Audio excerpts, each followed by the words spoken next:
कल देश के प्रधानमंत्री ने एक और वक्तव्य दिया कि हमने 10 साल में उड़ीसा को 3 लाख करोड़ रुपया दिया।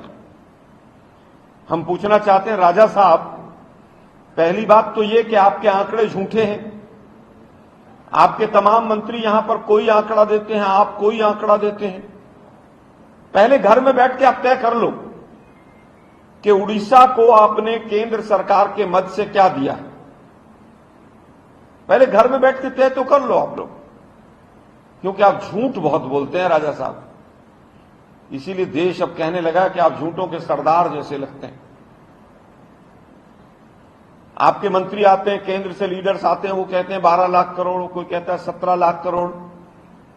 कल हमने आपको बोलते हुए सुना तो पता चला कि आप 3 लाख करोड़ बता रहे हैं। हम पूछना चाहते हैं राजा साहब, ये 3 लाख करोड़ रुपया आप अपने मामा जी के घर से लाए थे क्या? क्या ये उड़ीसा का हक नहीं था?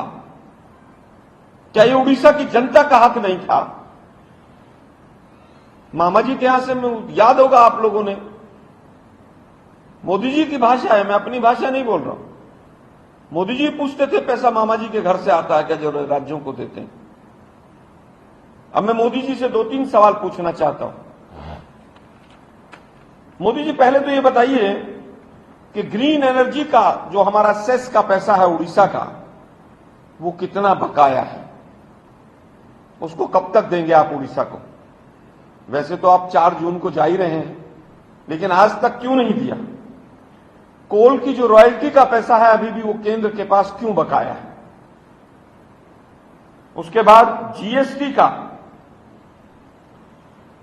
जो हमारा सेस है, सेंट्रल जीएसटी का, वो उड़ीसा का शेयर कब तक हमें मिलेगा? और जीएसटी के जितने भी बाकी मद हैं उनका पैसा अगर सारा जोड़ लें तो लगभग 80 से 90 हजार करोड़ रुपया उड़ीसा का केंद्र सरकार ने दबा रखा है। आप कहते हैं 3 लाख करोड़ दिया, हम पूछ रहे हैं ये 1 लाख करोड़ रुपया जो आपने दबा रखा है मोदी साहब, ये कब तक आप देंगे? बालासोर में एक बहुत बड़ी ट्रेन एक्सीडेंट हुई थी, बहुत बड़ा ट्रेन का एक हादसा हुआ था। मोदी जी, हम पूछना चाहते हैं, इतना बड़ा ट्रेन हादसा हुआ, 300 के करीब उसमें मौत हो गई। वो जांच सुना था आप, सीबीआई जो आपका वो एक कठपुतली बन के रह गई है, उसको आपने जांच दी थी। पहले कानपुर में हादसा हुआ 2016 में, तो आपने जांच एनआईए को दी थी और एनआईए ने 2017 में वो जांच बंद कर दी थी। मोदी जी, आप उड़ीसा में आए हैं। उड़ीसा जो है बहुत ही पवित्र मानसिकता और बहुत शांत लोगों की धरती है, मंदिरों की नगरी है ये भुवनेश्वर। बाबा जगन्नाथ का सबके पास ऊपर आशीर्वाद है। हम पूछना चाहते हैं कि बालासोर ट्रेन हादसे में आपके यहीं के अश्विनी वैष्णव जी जो मंत्री हैं, उनकी क्या जिम्मेदारी थी? वो जांच कहां तक पहुंची? उड़ीसा की जनता को बताकर जाइए। अब तो कई वर्ष हो गए।